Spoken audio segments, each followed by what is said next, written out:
In this lesson, we're going to delve into the second chapter, which is on demand and supply. Now, this concept revolves around individual markets, such as the market for food, the market for shoes, the market for clothing, and we are basically looking at the interaction between the consumers and the firms in determining the price and the quantities in the market itself. So for every concept that we learn, as we said before, there will be the definitions to take note of. So we say that the demand for any product refers to the quantity of a good or service that consumers are willing and able to buy at different prices, a period, ceteris paribus. Now, there's a lot of things here to dissect. So first of all, if you look at the definition, there is only one product that is being discussed, that is being examined at any one time. So we are not looking at all the products at one shot. We are not looking at different kinds of products, but simply one type of product.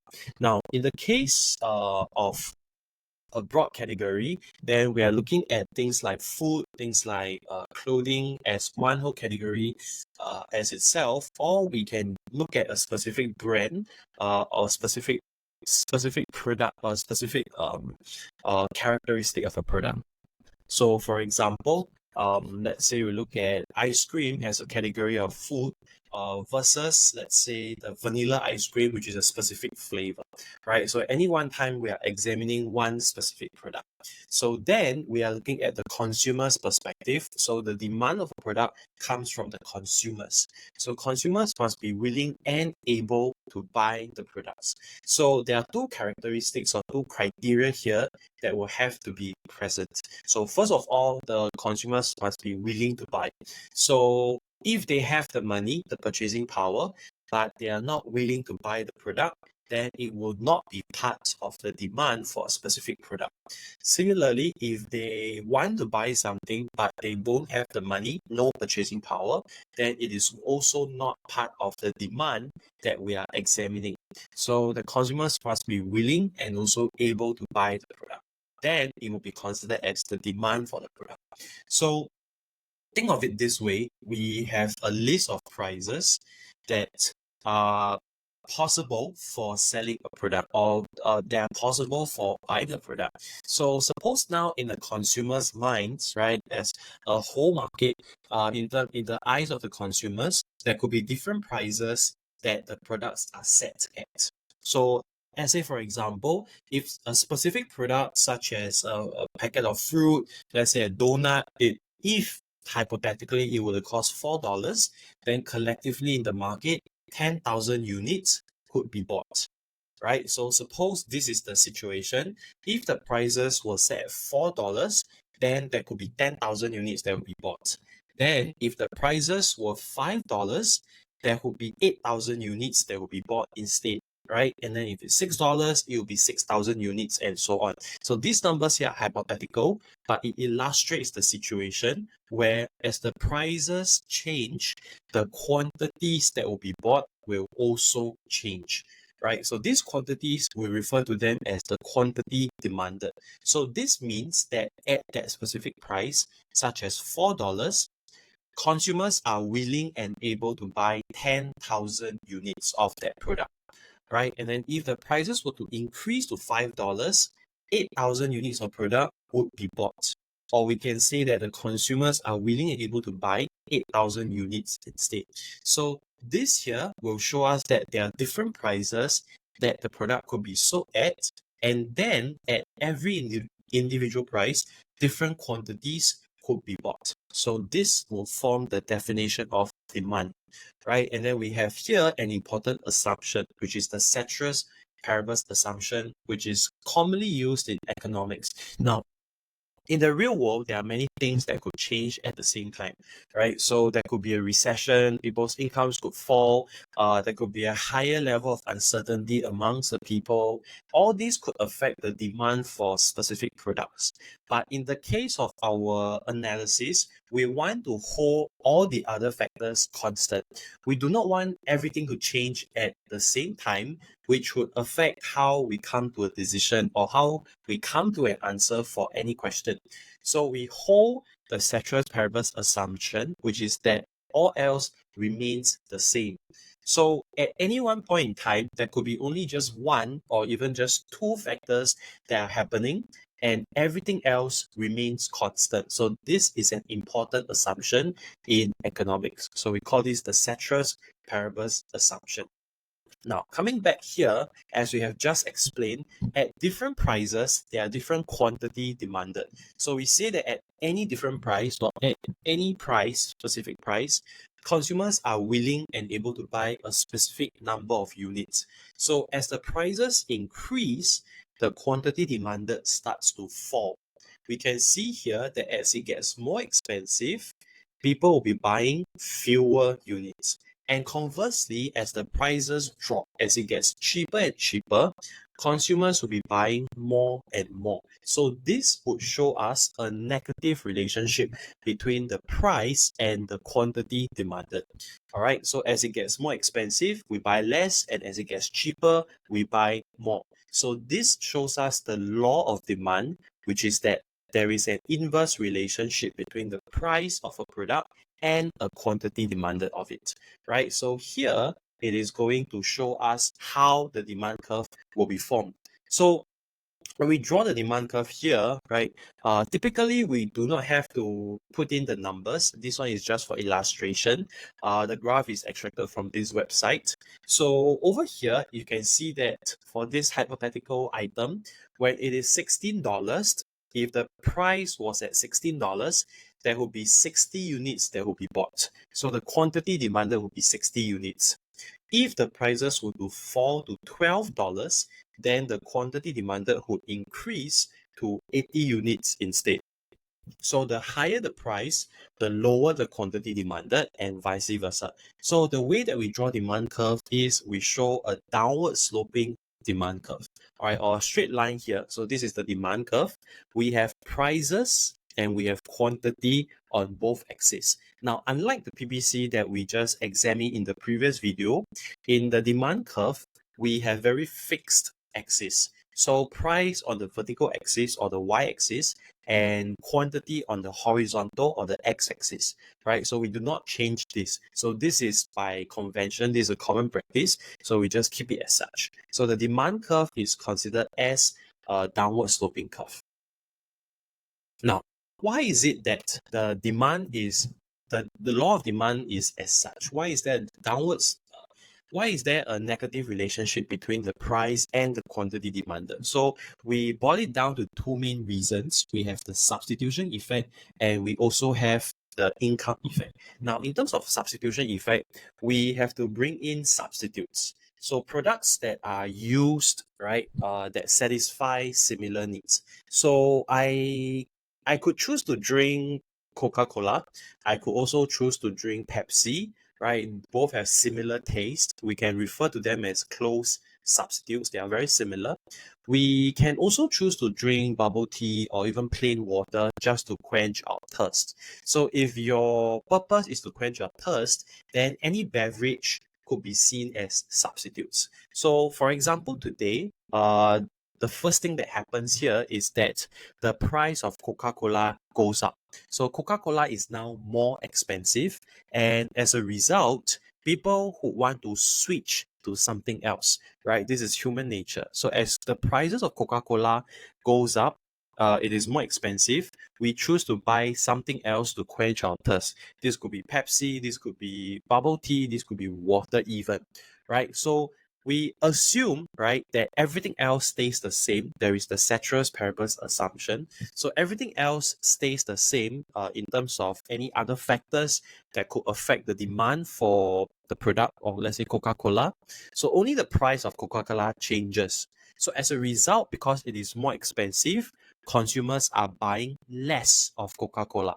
So we say that here, the higher price of Coca-Cola causes the quantity demanded of Coca-Cola to fall as a result. So your cost is the price change. The effect is the change in the quantity demanded.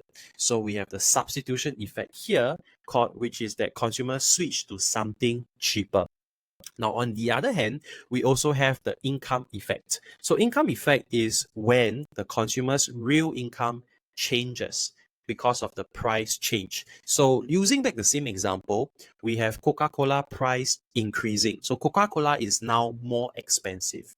So suppose now the price of Coca-Cola used to be $1 per can.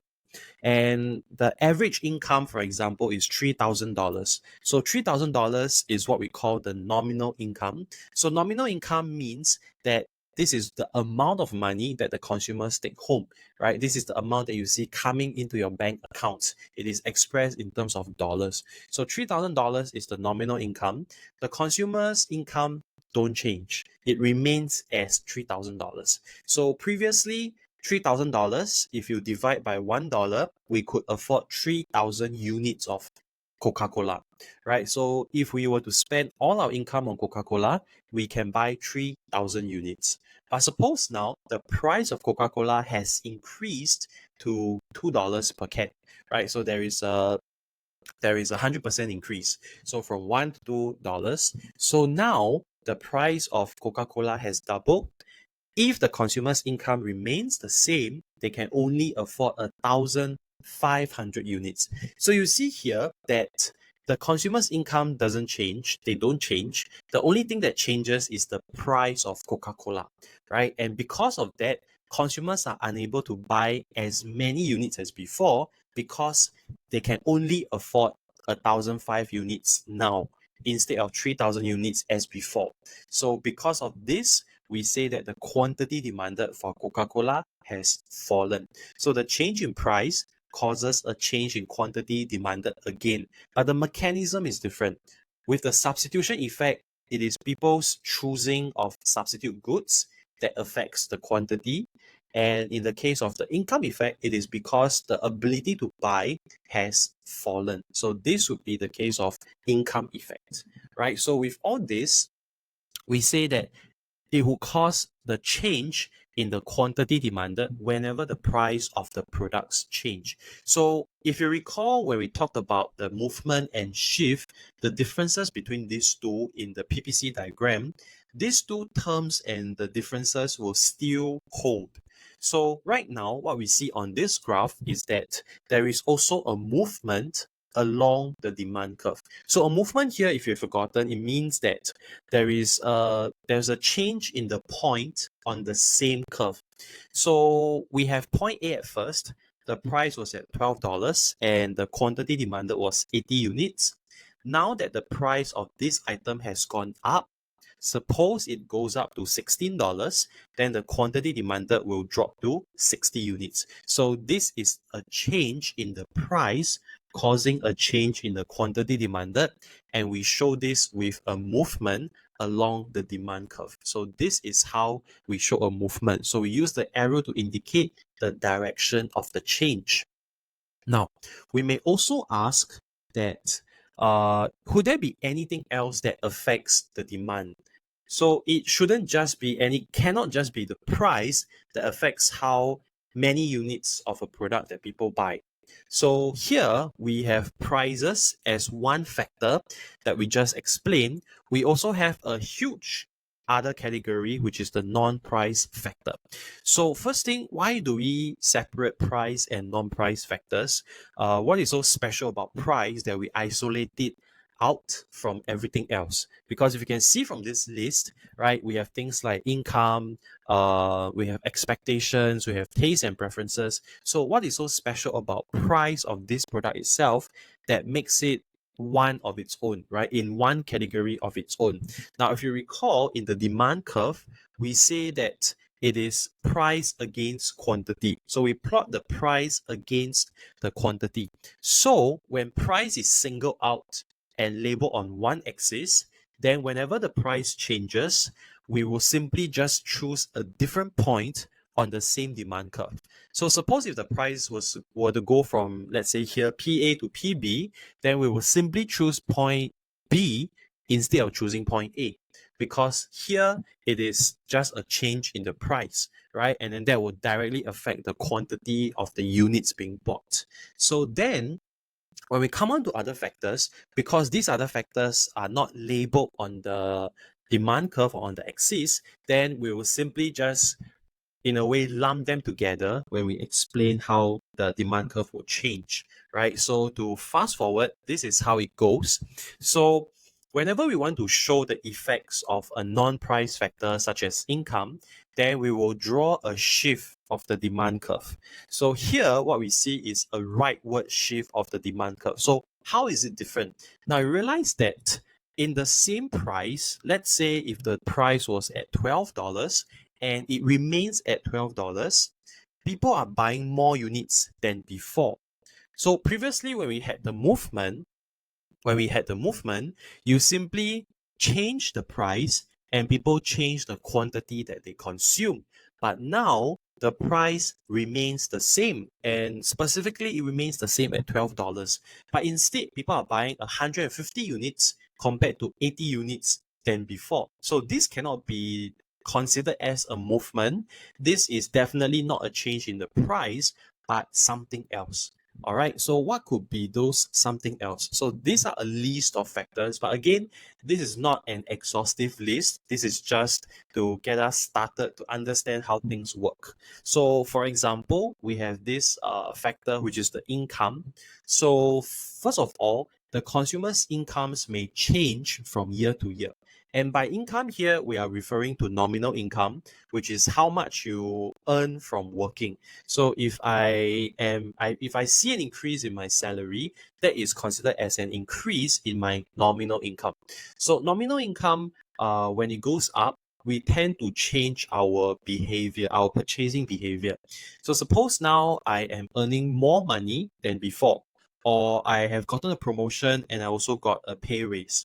So if I'm drawing higher salary per month, then I may probably be more in the mood to buy a luxury bag.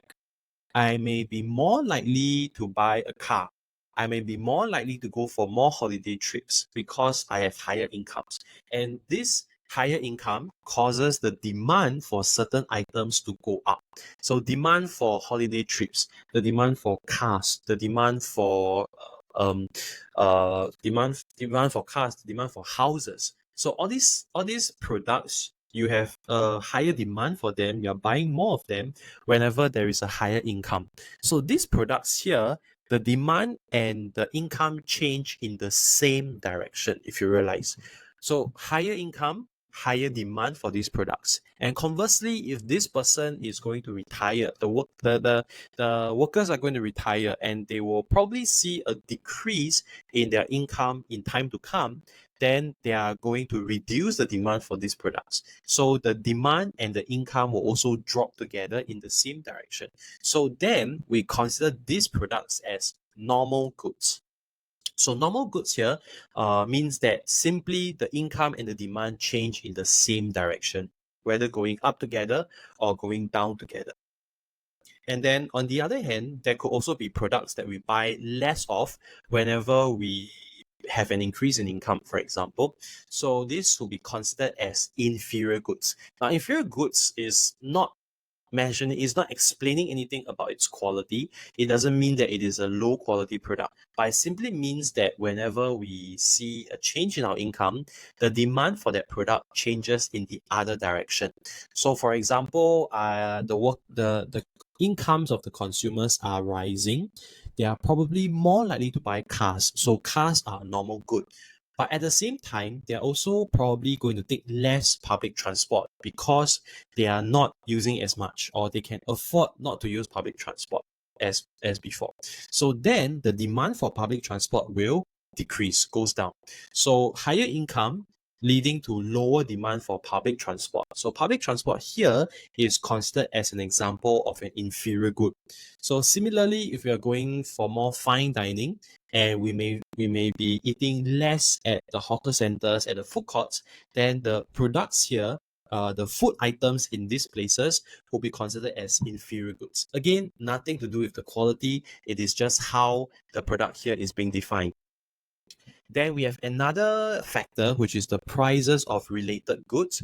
Prices of related goods, we talk about substitutes and complements, as you can see on the slides. So substitutes refer to products that we use to satisfy similar needs. So it could be Coca-Cola and Pepsi, It could be fork and chopstick.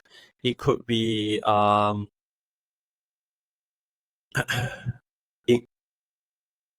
it it could be public transport and private transport. So here, whenever the price of one item goes up and the quantity demanded for that item drops, so it's more expensive, people buy less of that, they will switch to something else. So then when they switch over, the demand for the item is going to change. So if the prices of iPhones, for example, were to double, triple, and then the quantity demanded for iPhones were to drop, then it is likely that the demand for Samsung smartphones or other brands is likely going to increase because consumers are going to switch over to the substitute goods. Similarly, we have also got the complement goods, which are products used together. So the substitutes are products that are used instead of another or instead of one another. But in the case of complements, they are products used together. So things like shoes and socks, shirts and pants, spoon and chopstick, or you go for a movie and you buy popcorns together. So these are products that we use together. So when the price of one item goes up, for example, if today movie tickets are more expensive, then we are likely going to consume less movies or watch less movies, and we also consume less popcorn because we are not consuming the movies or watching the movies, then we are also not eating the popcorns, right? So they go hand in hand. Similarly, if the air tickets are more expensive, then we are probably going to take less air transport and probably going for on less holiday trips, fewer holiday trips, and then we are also going to see fewer hotel bookings. Okay, so this is the intuition behind demand. Now, let's say we mentioned the last one here, the taste and preferences. So taste and preferences will be things like what people prefer to use or to have. So this can be very seasonal. For example, during the holiday period, right, during the quarter 4 when it's near Christmas, people are buying Christmas presents. The demand for online shopping, for gifts may actually increase because people are preparing for Christmas presents. If it's, let's say, towards the first quarter after December, it come on to January, then the demand for these items would fall because people are no longer buying Christmas presents. So this would be the taste and preferences that we see, right? So all these here are going to cause the shift of the demand curve, right? So we have rightward shift, which means an increase going up, and leftward shift referring to a decrease. So this is the diagram. So if you increase, that means here we are showing that there is a shift from D to D2. The demand for the item, for the product has actually increased. So it has gone up. Whereas if there was a leftward shift, suppose here we go back from D2 to D, then we see that there is a decrease in demand. Now, increase in demand would mean that for every specific price, the corresponding quantity has now increased. So for example, at the same $12, before that 80 units were bought, but now 115 units are being bought instead. So this is a change in the demand. Okay, so we come on to supply now. If you understand demand, then supply is actually something similar. So it'll be faster to understand as well. So we look at supply from we look at demand from the consumer side, and we look at supply from the producer's perspective. So we say that here the definition of supply is the quantity of a good or service firms are willing and able to supply or to produce at different prices per period, ceteris paribus. Now, for producers, right, it is also similar. We are only examining or looking at one product at a time. So it is not different products at the same time.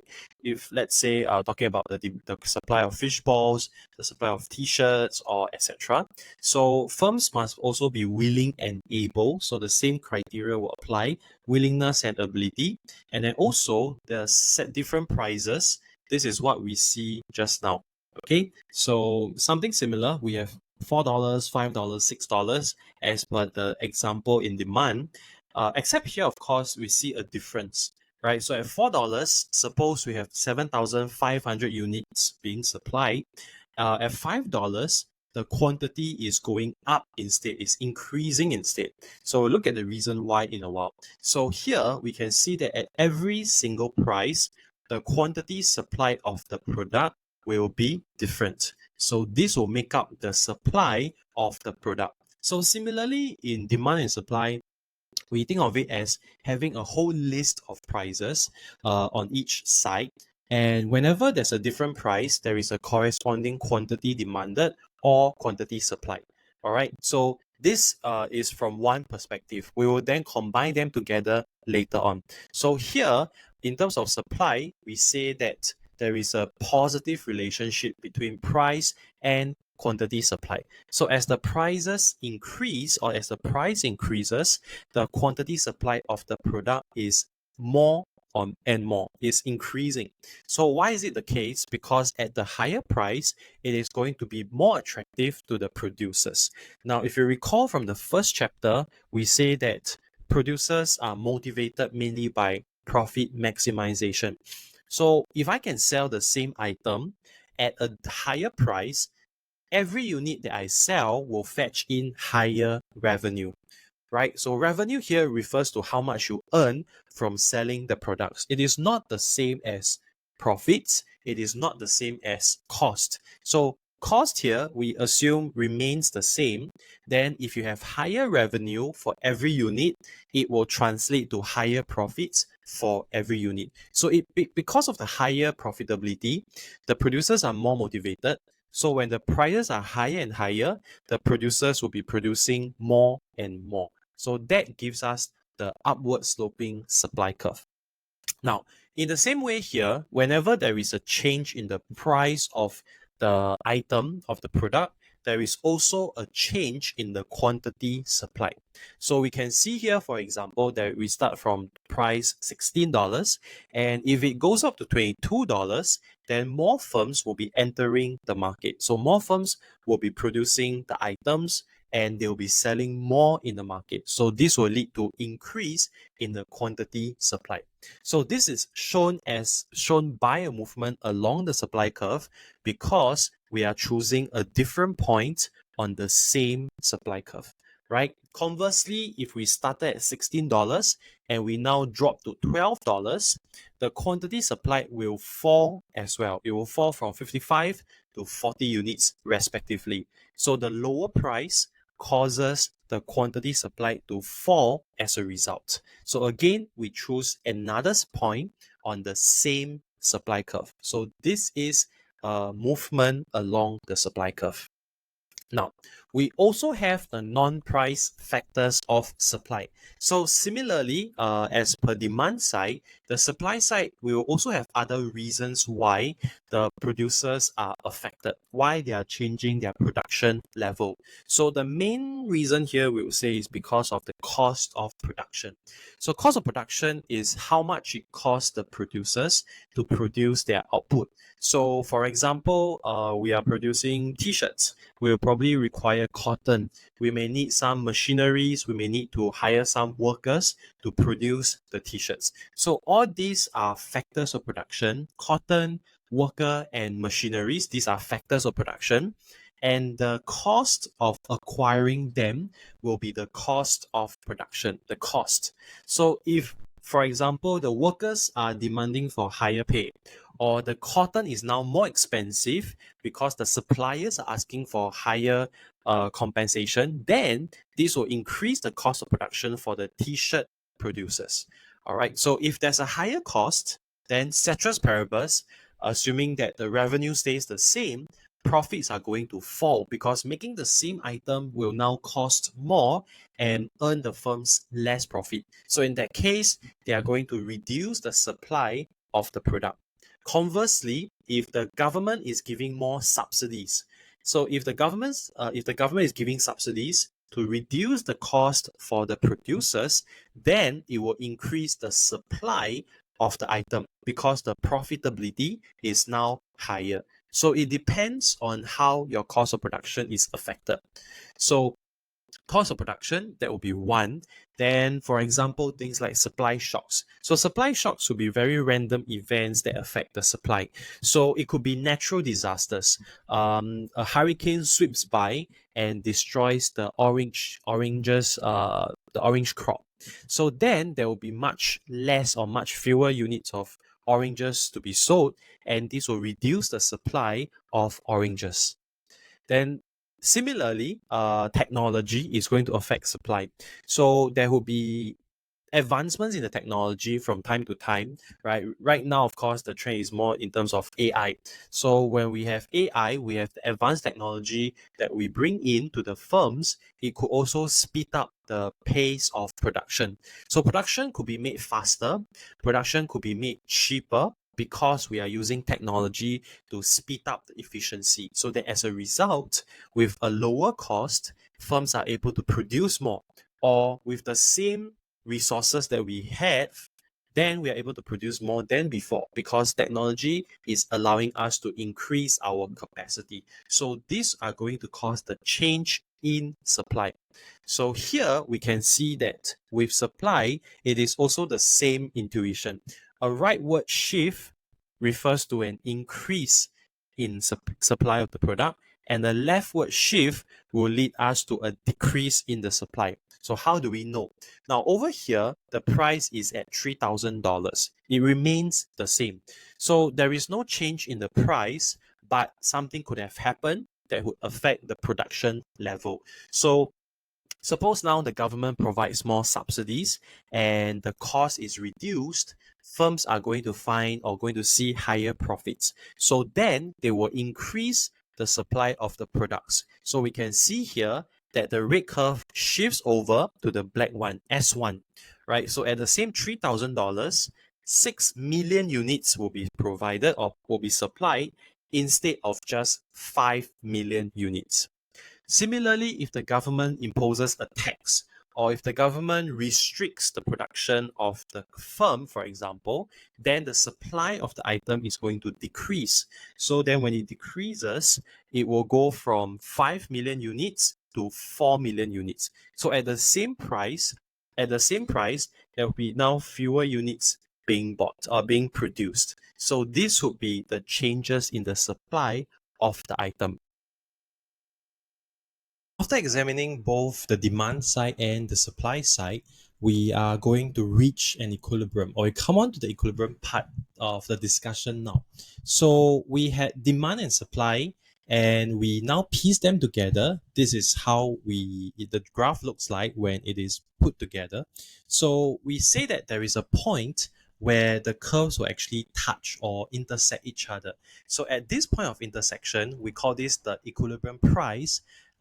We get the equilibrium price and we get the equilibrium quantity. So if you recall, we have price on the y-axis or the vertical axis, and we have quantity on the horizontal or the x-axis. So this will give us the equilibrium point. So what is it actually?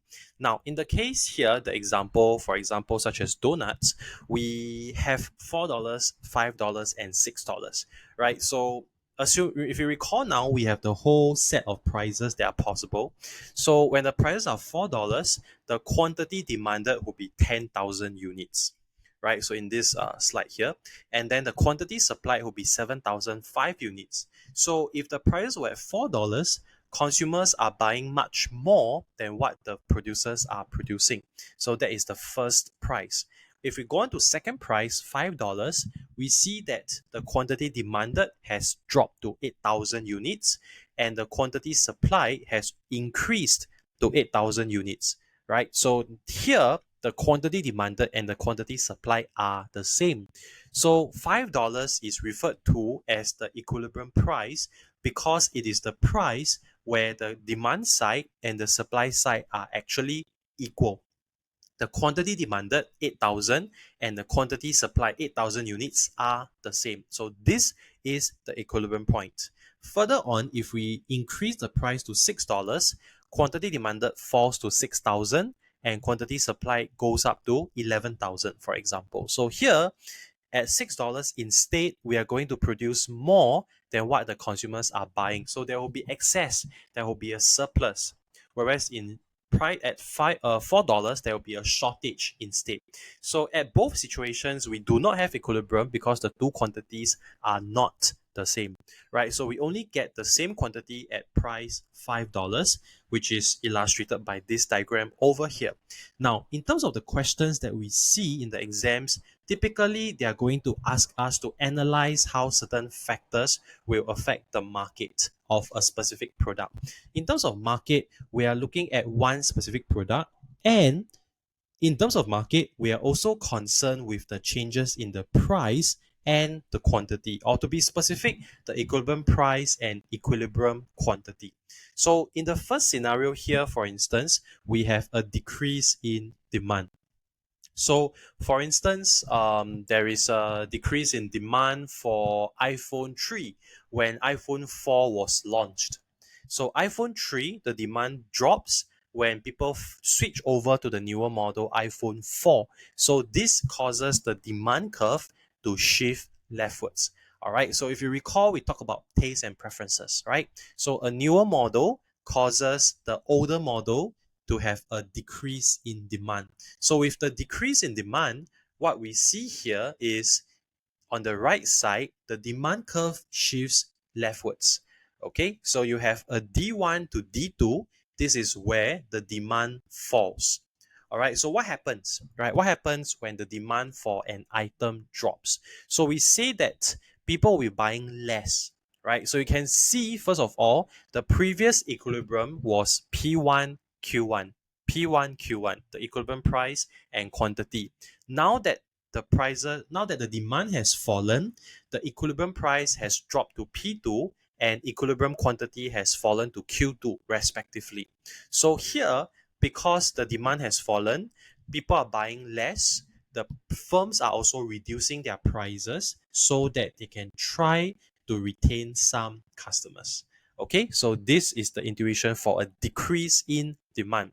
Now, conversely, the demand for an item can also increase. So, for example, after COVID, there was massive revenge spending, right? Previously, people were in lockdowns, they were at home, they couldn't go out to shop, to visit the malls, and to buy things. So then, after COVID, when the government says, okay, now we are opening up the borders, we are allowing it to fly again.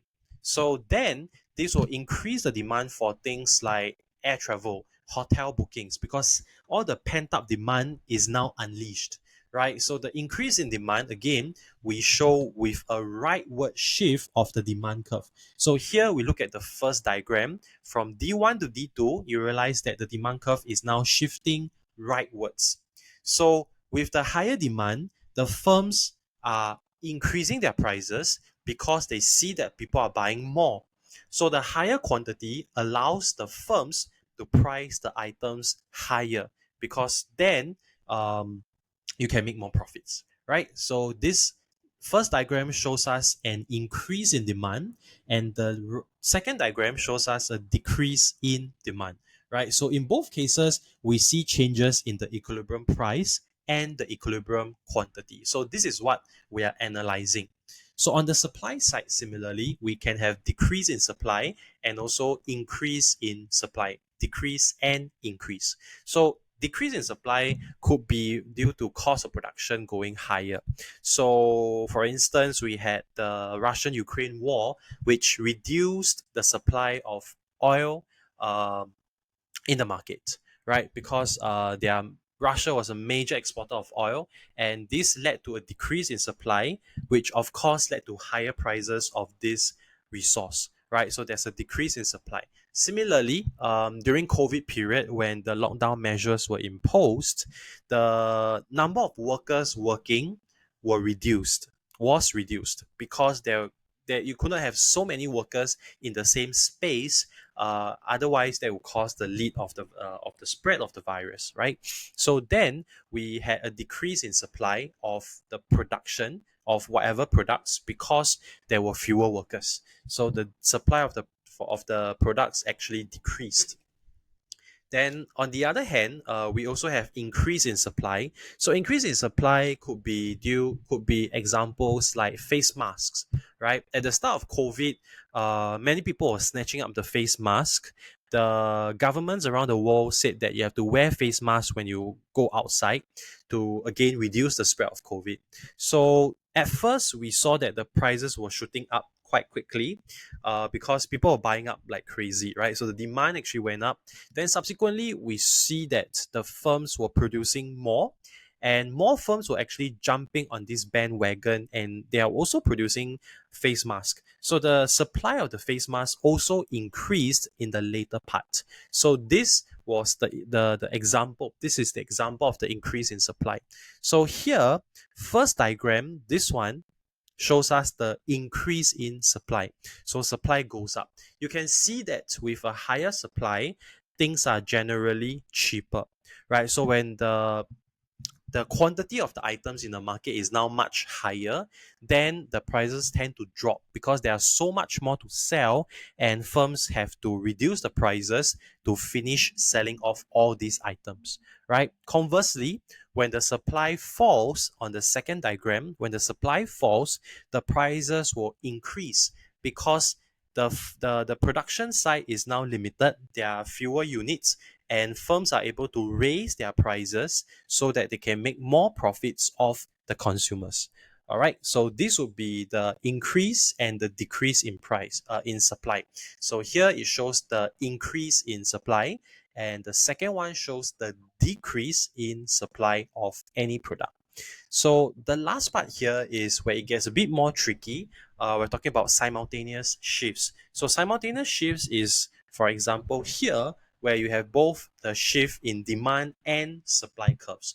All right. So depending on the situation, there could be more than one factor. Each factor here will affect one side. So there could be a change in the income of the consumers.